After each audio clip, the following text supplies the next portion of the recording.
Good morning, fellow boaters, and welcome to another exciting episode of Boat Technics. Today's challenge is an overheating engine. Try saying that again, Martin. An overheating engine. There we go. Not uncommon to have an overheating engine. You'll find yourself cruising down on the waters, and then all of a sudden your alarms are going off and your temperature gauge is flying out the roof and everything's going crazy. Everybody goes into a state of panic. What do we do?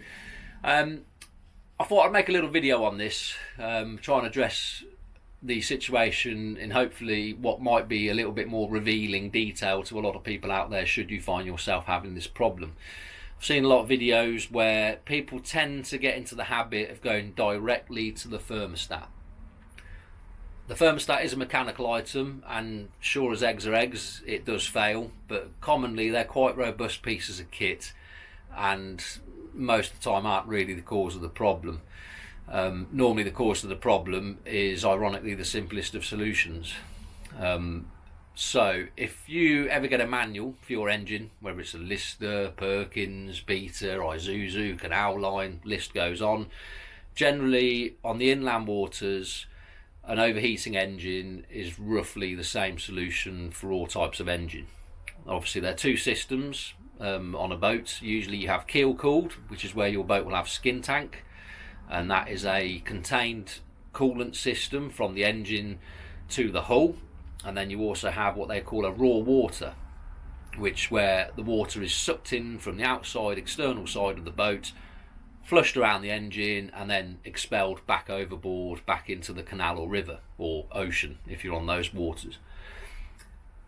Please don't skip through this. I know a lot of people tend to skip through the important bits at the beginning. They want to see the gubbins, how it all actually works. I'm guilty of it myself. One of my kids has a problem with a tablet. YouTube, how do I fix this? I skip forward past all the other rubbish bits at the beginning just because I want to see the actual solution towards the end. However, it's quite important. If you don't, you might miss something that could be valuable information to your particular predicament if you ever have this sort of problem.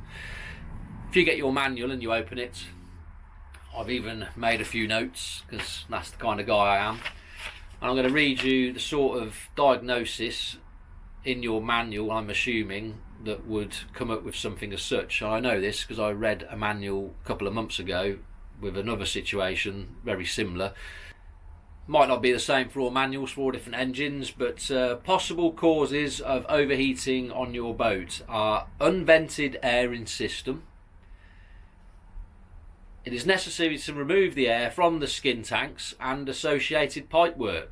That's technically diagnosis number one. Number two is the skin tank size is incorrect, which is possible as well. If somebody might have upgraded their engine from a current engine they had in there, put a bit more horsepower in, and now the skin tank isn't man enough to cope with the extra horsepower of the engine.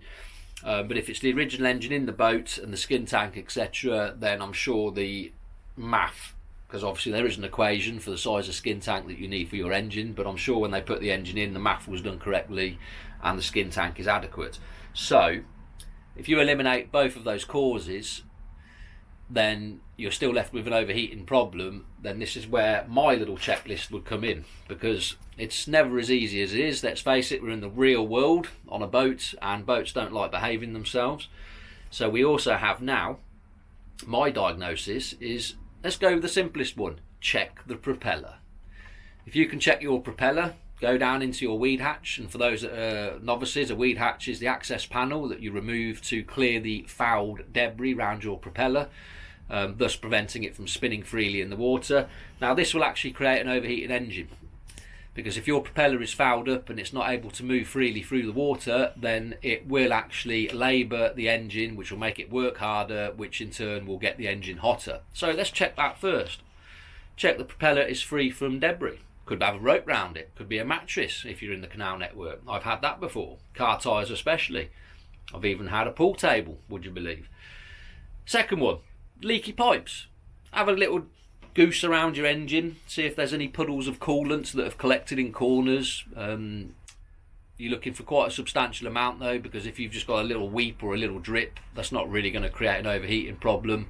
will do over a long period of time, which is why you're looking for a large quantity of coolant. Check your pipes, see if you've got any leaks on there, see if they're chafed and they've worn through and they've started obviously to dispose of all your coolant in your skin tank into your bilges. Also check your clamps on those pipes. So the pipes, clamps, Jubilee clips, hose clips, whatever you want to call them, see if they are actually tight, because technically a pipe doesn't have to expel water, it can be loose, and when the engine's running it can actually draw air in from not being sufficiently clamped. So if that's the case, you could actually be drawing air into the system via your pipe works. There's another one. Blocked pipe work, so flow of coolant. Has anybody been down in the engine room recently and put their foot somewhere where it shouldn't have been? Have you got any kinked pipes? Have you got any blockages in your pipes? That's another one to do. So disconnect a pipe, put a rod down it, blow down it if you really want to. Obviously be careful, because antifreeze is highly toxic to the human being. But check that. You could have sediment build-up in your pipework that is restricting water flow or coolant flow. Air pockets in the system, another common one.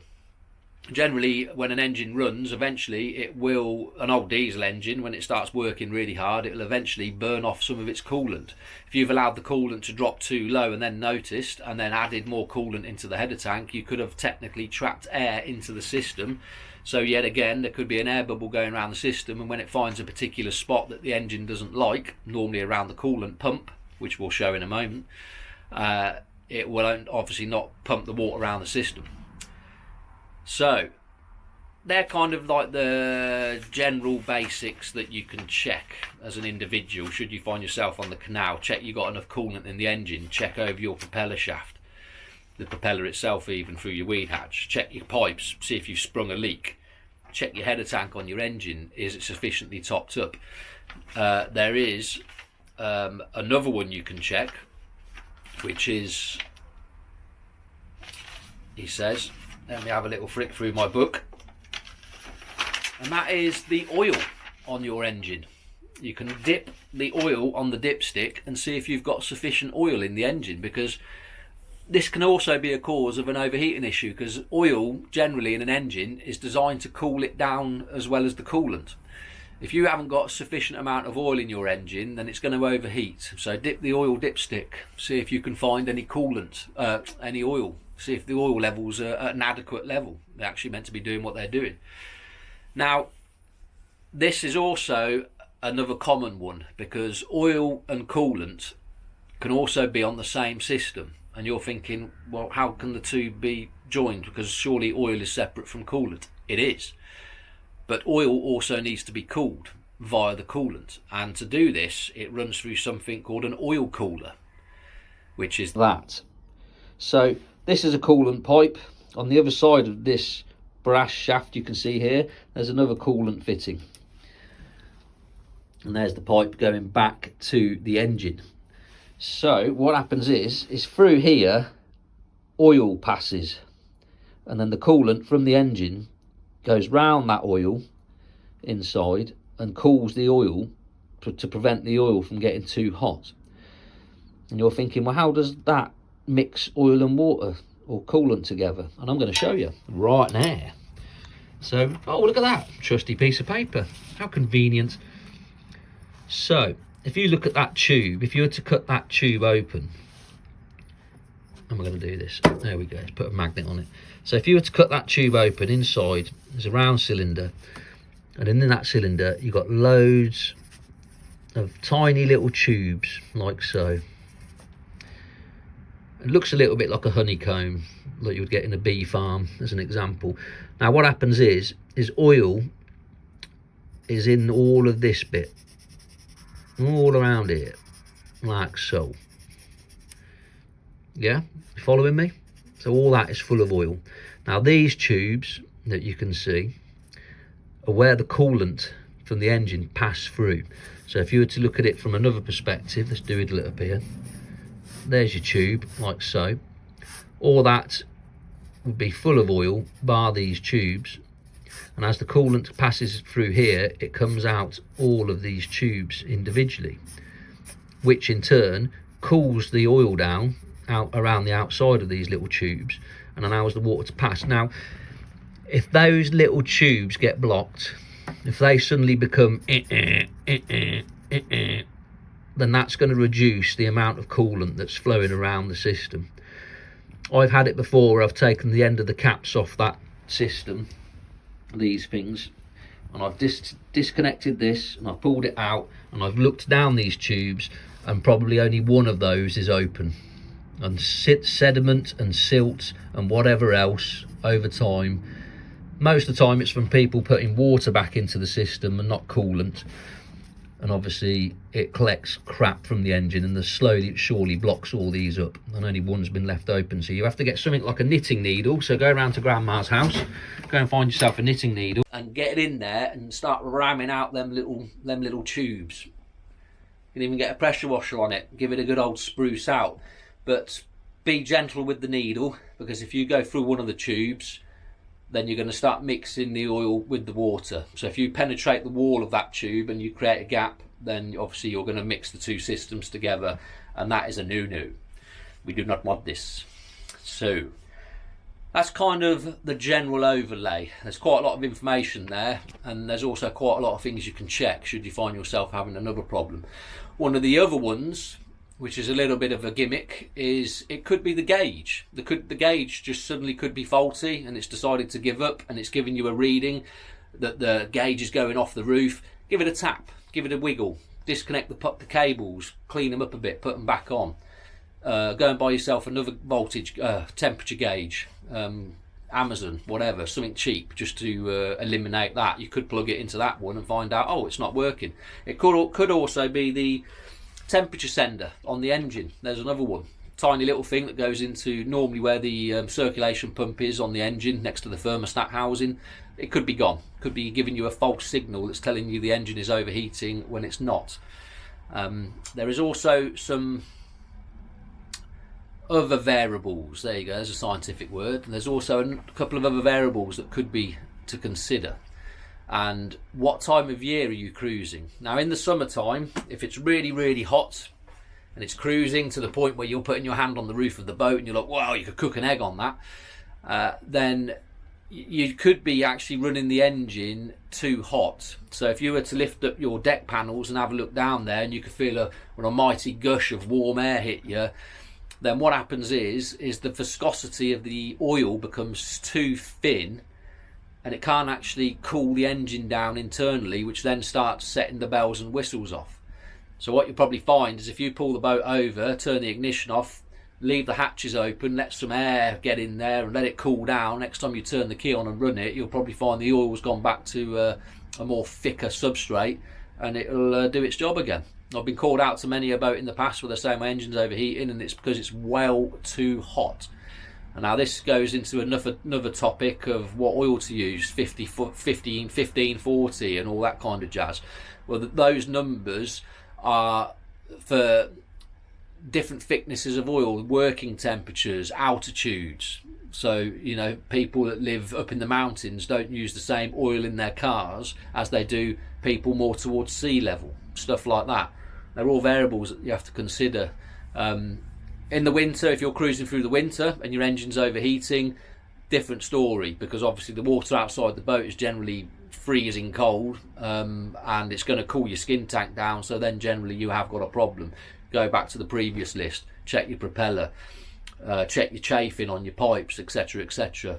Try and eliminate the simpler things first, because generally it'll be usually one of the simpler things that is the cause of the problem. If you go through those simpler things and you start finding out it's not those things and it could be something a little bit more of a bigger job, then it's time to start checking the sender on the engine. So the temperature sensor, the water pump, which is normally located around where the alternator is, because the water pump runs off the belt that spins when the engine's running, which I'll show you in a moment. Today I'm on a Lister, quite an old one, but nonetheless the problem is still the same. The solution's probably still going to be the same, although it's a different engine to an Isuzu and all the others out there. Generally it's the same result that you have to go through to solve the problem, if that makes sense. So all that being said, let's pull up our sleeves. It's a lovely sunny day. I've got my baseball cap on. I reckon we can get a wriggle on and we can get to the bottom of it all. cracking. See you in a moment. Here we go. Weed hatch. If no one's ever done one of these before, whip this off. Check the basics first, like we said. Get in there. Ooh, yummy. Like a bit of that, don't we? In the tap, obviously, it's got a plate on. Never pull it up straight out. You'll soak yourself. Roll up them sleeves. Let's get in there. Oh, that's cold. Turn the blade a bit if you can. Engine's not on. No one's on here. I'm not going to hurt myself. Here we are. That is free from debris, so we can knock that off our checklist.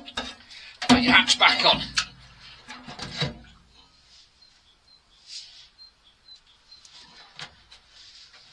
Put your bar back in.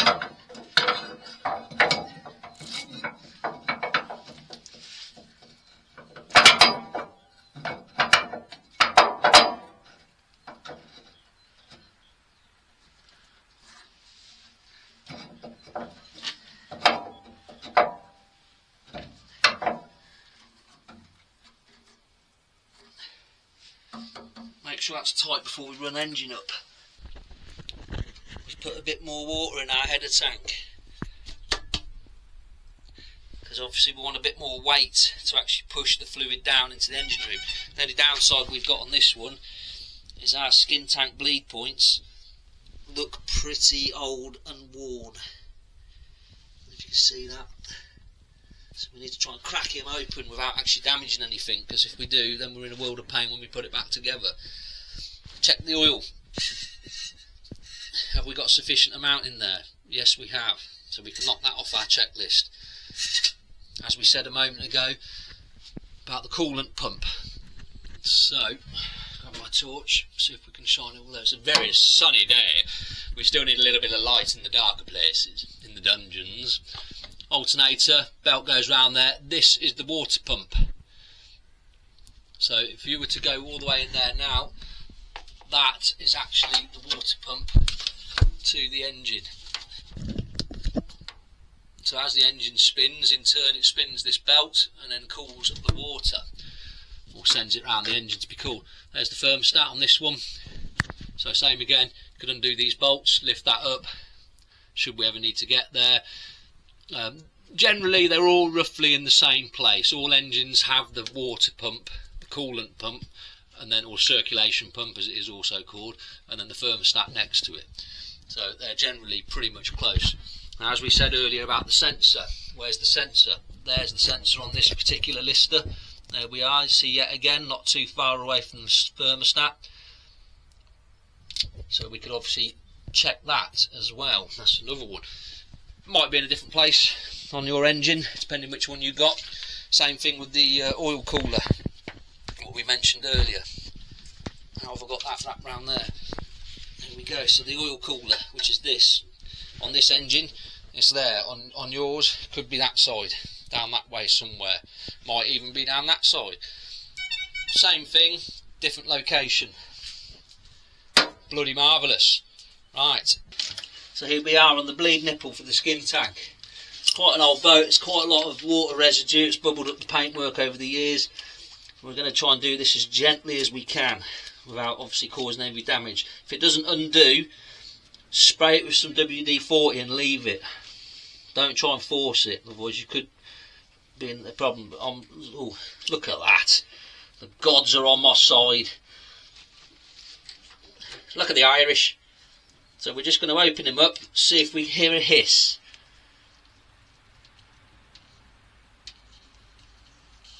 Oh, would you look at that, look.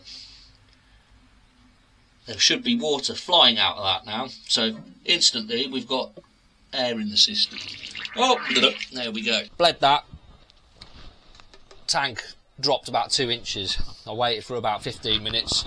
Rocked the boat a little bit like this to see if we could get any air moving around the engine, if there was any locked in, any pipes or anything as such, and in doing so that emptied completely. The water just went, so there was a massive lock somewhere along the lines. So we just topped him back up, and now we're going to try this again. We're going to open our little nipple. That's actually what it's called, would you believe? I love tweaking a nipple. just gonna, yeah, see now we've got a good bit of flow coming out of there. Tighten him back up again. Says, come on. Maybe not, just nip him up. Don't want to over tighten him and strip it and all that horrible stuff. Give yourself more problems than what you wanted. Right, so we've checked oil, checked water, checked skin tank, checked propeller. Now we're going to fire the engine up and we're going to run it, and we want to see a little bit of bubbling going on in here. And the reason why we want to see a little bit of bubbling going on, that will indicate that the water pump on the engine is actually doing what it's doing, because it will be pushing water around and this will be bubbling away, hopefully. So let's give that a go.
Rising and pushing the coolant back up to the highest point, which is this header cap.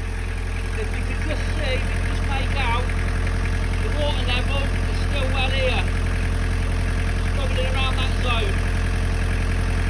So there's still way to go before we ever get there, and everything is boiling. That's quite hot to touch. So fingers crossed, ladies and gentlemen, we could have solved the problem. Check to make sure that that's got no leaks coming out. Last thing you want to do is put all your deck boards back down before checking that, and then zipping off on a merry old cruise and find out you're halfway down in the canal because this has emptied all of the canal water into your engine room. Obviously watching my testicles, because that thing is spinning like a champion. Mind you, snag your clothes if you're doing this. We're checking our coolant pipes. This is coming out of the engine. That's red hot. Goes into the skin tank, goes down, the cold comes back out to here. That's marginally lukewarm. Through the oil cooler, which is a little bit warmer because it's obviously got hot oil going through it as well, but still touchable. So everything seems good. I'm going to leave it running flat out, well I say flat out, for about 2/3 engine capacity, and we'll check it again in another 15 minutes. Had the engine running now for quite a long time. Didn't see any signs of overheating, no bubbling out, no this, no that. Another telltale sign of an engine overheating, if you're cruising along, you'll hear the pitch of the engine start changing. It'll go all over the place, going a little bit crazy, doesn't know what it wants to do. If you fail to notice it and you're running a hot engine, all of a sudden the engine will just conk out. It will just stop on you, and then you lift up the boards and you're about to fry your breakfast on there. So hopefully we've caught it. What we're going to do now, let it cool down ever so slightly, because it's the same on this particular setup is the same on a car. You don't want to be taking it off the cap on the header while it's still ridiculously hot, because you will end up with a nice boiling hot fountain everywhere. So we're going to let it cool down ever so slightly, and then we're going to take the cap off the header and we're going to bleed the radiator or the skin tank again. And then obviously, because heat expands, hopefully the hot water would have expanded slightly, and if there is any little air pockets remaining, that heat will actually push the air out even further. So it's like a double whammy. And that's pretty much it really, guys. I've spoke to the customer throughout this process on the phone. Every so often he's been drip feeding me information, which is fantastic, because obviously the more information you have, the more you have to work with. But failing that, we seem to be pretty much done. Not a lot else to report really. But if anybody out there like-minded does something similar, if you think I've left anything out or I've forgotten anything, or you have some more words of wisdom you'd like to share, please throw them in the comments below, and then that way anybody else watching the video can obviously see other ways and potentially other things they might have to jump over to get the job done for their own behalf. But other than that, guys, in the meantime, till next time, stay safe, happy boating.